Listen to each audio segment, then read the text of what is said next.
আমি সিলেট না, সারা বাংলাদেশের প্রেক্ষাপটে বলি। প্রথমত, আপনার সম্পদ বাংলাদেশে থাকুক, ইংল্যান্ডে থাকুক, আমেরিকাতে থাকুক, আপনার সম্পদ, আমরা তো সম্পদ বিবরণী চাচ্ছি। আমরা তো বাংলাদেশের সম্পদ কতটুকু সে কথা বলা হচ্ছে না। এমনকি আপনি যখন ট্যাক্স রিটার্ন জমা দিবেন, সেখানেও আপনাকে বলতে হবে যে আপনার বৈদেশিক উৎস থেকে কত আয়, সেটা আপনার বলতে হবে। আপনি যদি না করেন তাহলে আপনি অন্যায় কাজ করছেন। তো কাজে অন্যায়কারীকে আপনারা গ্রহণ করবেন কিনা সেটা আপনাদের ব্যাপার। আপনি যে নামটা উচ্চারণ করলেন, তিনি আমার ধারণা অন্তত 20-25টা মামলার আসামি এবং দুদকের একটা মামলার আসামি। তো কাজে দুদকের মামলার আসামি হতে পারে এরকম লোককে যদি আপনারা গ্রহণ করেন, তাহলে আপনাদের একই রকম পরিণতি হবে। আচ্ছা, যে রাতের বুটের কারিগরদের ব্যাপারে আপনাদের একটা যারা ছিল তাদের এই বিষয়টা যদি প্রথমে আপনাদের মনে করতে হবে দুদকের আমাদের কর্মক্ষেত্র কতটুকু।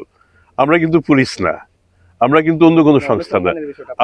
আমাদের মূল কাজটা হচ্ছে রাষ্ট্রীয় অর্থ, রাষ্ট্রীয় লোক আর মানি লন্ডারিং, মূলত এই কাজগুলির মধ্যে আমরা থাকি। এখন যদি কারো অনুপার্জিত অর্থ থাকে, সেটাও আমাদের কাজের অন্তর্ভুক্ত।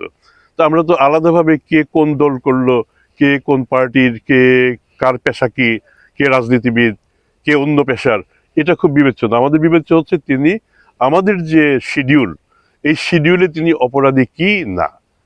যদি সেই শিডিউলে অভিযোগ পাই, অভিযোগ যদি প্রমাণিত হয়, আমরা আমাদের সাধ্যমতো কাজ করি। এবং এটাও মনে রাখতে হবে, আমরা কিন্তু বিচারকারী না। বিচার করে কে? আদালত। আমরা বিচারের জন্য মাল মশলা তৈরি করে আদালতে দাখিল করি। অনেক ক্ষেত্রে আপনার এরকম শোনেন, পত্রিকাতে নিউজ পাই, আমিও নিজেও মাঝে মাঝে এটা মন খারাপ করি যে দুদকের মামলায় খালাস।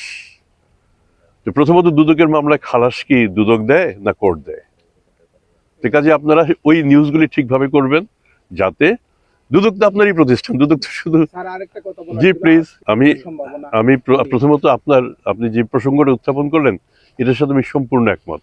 আমাদের জনবলের শুধু ঘাটতি না, জনবলের যে এক্সপার্টিজ, সেটারও ঘাটতি আছে। এখন ধরেন অপরাধের ধরন তো অনেক বদলে গেছে। আমি জীবনে এর আগে কখনো ক্রিপ্টোকারেন্সির নামই শুনি নাই।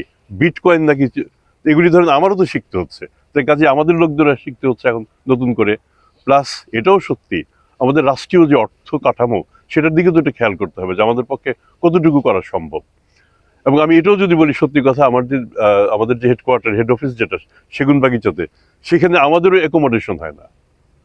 যে কাছেই এখানে হচ্ছে ভালো কথা, আমরা চেষ্টা করে যাচ্ছি যতটুকু আমাদের সাধ্য আমরা আগাবো। আমাদের লোকবল বৃদ্ধি করতে হবে এবং এক্সপার্টিজও আমাদের ডেভেলপ করতে হবে।